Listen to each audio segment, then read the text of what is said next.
J'ai 2 yeux, tant mieux. Mes 2 oreilles presque pareilles. Mes 2 épaules, c'est encore drôle. Mon invité pour cette capsule est un homme dévoué, un homme qui n'a pas la langue dans sa poche, un homme qui a défoncé des barrières, un homme de valeur, mais surtout un homme de cœur. Alors bonjour, Monsieur Jean-Pierre Poirier. Bonjour Mélanie. Ça va bien? Ah oui, ah oui. Alors Jean-Pierre, peux-tu nous faire un portrait de ton histoire de vie, de ta vie là, en général? Ben, disons que je suis né à Caplan, au rang 2, et d'une famille de 7 enfants, le 3e. Et peut-être vers l'âge de 7 ans, on s'est aperçu que tous mes frères qui étaient un peu plus jeunes étaient comme plus vite que moi. Puis là, ma mère m'a amené chez un médecin pour consulter. Là, puis le médecin, tout ce qu'il avait trouvé à dire, il n'a pas appris à courir. Là, il n'a pas vite. Là. Fait que, mais plus ça avançait en âge, mais mettons que ça ne s'améliorait pas. Et en 67, alors que j'avais 11 ans, mais là, à ce moment-là, à Sainte-Justine, ils ont diagnostiqué, mettons que je faisais de la dystrophie musculaire. Et à ce moment-là, ils avaient dit que probablement vers l'âge de 14-15 ans que je devais être en fauteuil roulant. Mais probablement qu'ils savaient fourvoyer au lieu de... Ils avaient dû penser que ça devait être la dystrophie de Duchenne, alors que c'était la dystrophie de la Charcot-Marie-Tooth qui appelle, qu'en est une qui est quand même une maladie qui dégénère, okay. Mais c'est beaucoup plus lent.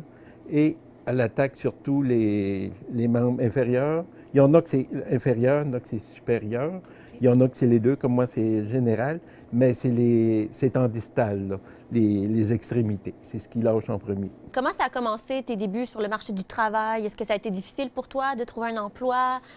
Bien, au début, c'est sûr que moi, j'y croyais pas vraiment, je ne croyais pas à grand-chose. Puis de toute façon, tu regardais les dits normaux, essayer de trouver des jobs, puis c'était vraiment pas évident. Et là, il a apparu le CEMO, qu'on appelle communément, c'est le service externe de main-d'œuvre, qui est financé par Emploi Québec. Et à ce moment-là, c'était Alcide Proulx qui était agent. Il y a eu quand même plusieurs tentatives. La première fois, c'était dans un garage à vendre des autos, mais quand tu n'arrives pas à ouvrir le hood puis être capable de présenter tout ce qu'il y a à présenter dans une auto, bien, il fallait oublier ça. Ça n'a pas duré longtemps, ça a à peine une demi-journée. Okay. Ensuite, il y a eu peut-être louer des cassettes, mais vidéo, là, mais c'était comme un marché, il n'y avait pas de marché pour ça, puis c'était vraiment très précaire. Par la suite, l'autre endroit qui aurait pu fonctionner, mais c'était genre dans une quincaillerie, mais là, il y avait soit de la manutention trop fine à faire, ou bien du matériel, là, de la manutention trop lourde. Là. Ça fait que ça ne pouvait pas marcher. Dernière tentative, ça a été commandé avec l'appareil cérébral. C'était Nathalie Bugeaud, dans le temps, qui était animatrice, qui avait débuté ça, puis en tout cas, en fait, elle a décidé de faire le saut, puis là, j'ai commencé là le 1er août 88, et ça vient de se terminer, mais à cause de la force des choses fait que ça ne fonctionne plus là après avoir eu une coupe de bad luck. Jean-Pierre, est-ce qu'ils ont eu besoin d'adapter ton poste de travail? Par exemple, l'environnement, les heures de travaelle?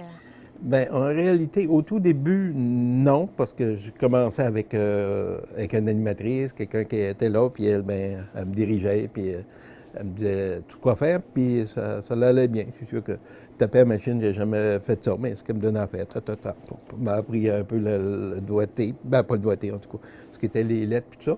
Mais par la suite, à un moment donné, quand l'informatique a sorti, là, ouais, on m'a fourni... le CEMO m'a adapté ça, fourni un système informatique. Les heures, non, c'était bien correct. 8h30, 4h30 et plus. Puis là, malgré que c'est terminé à la ressource d'aide aux personnes handicapées, tu continues quand même à offrir tes services pour remplir les impôts, tu t'impliques sur les CA. Oui, à ce moment-là, en tout cas, comme bénévole de l'impôt, oui, j'y reste parce que j'ai développé ça, ça fait des années que je fais ça. En étant bénévole, ben là, le gouvernement fournit le logiciel, puis il s'agit de que la personne apporte sa paperasse, puis on lui transmet. Puis conseil d'administration, bien là, présentement, j'en ai beaucoup moins que j'avais parce que par la force des choses. Là, il reste quoi peut-être, comme je parlais du CEMO tantôt, mais je suis un administrateur encore du CEMO et j'avais encore le transport adapté, mais là, qui vient d'être, comme on pourrait dire, qui vient d'être gobé, qui vient d'entrer partie intégrante du régime. Donc, l'organisme va devoir se dissoudre. Pour le mot de la fin, Jean-Pierre, si tu avais un message à transmettre aux jeunes ou aux adultes qui vivent un peu la même situation que toi, qu'est-ce que tu pourrais leur dire pour les aider à se relever, à leur donner l'espoir de continuer? Bien, faut peut-être croire en la vie, il faut peut-être pas avoir peur de l'inconnu, faut peut-être être un peu fonceur, puis un coup que tu commences à embarquer dans des choses, bien, ça s'enchaîne et ça s'ensuit. Puis des fois, bien, il y a des embûches, mais il faut comme persévérer. Puis si on tombe, il faut essayer de se relever, puis de se traîner, puis finir par y arriver. Là, c'est sûr que, puis supposément que dans toute épreuve, on finit toujours par s'en sortir, mais en étant un peu plus grand.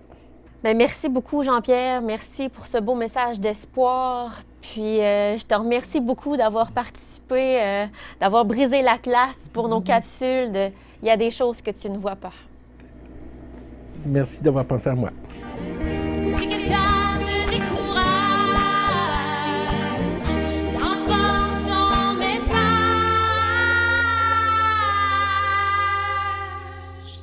C'est ce que ferait un vieux sage. Il te dirait: il y a des choses qu'il ne voit pas en toi. Tant qu'il y a de la vie, il y a de l'espoir.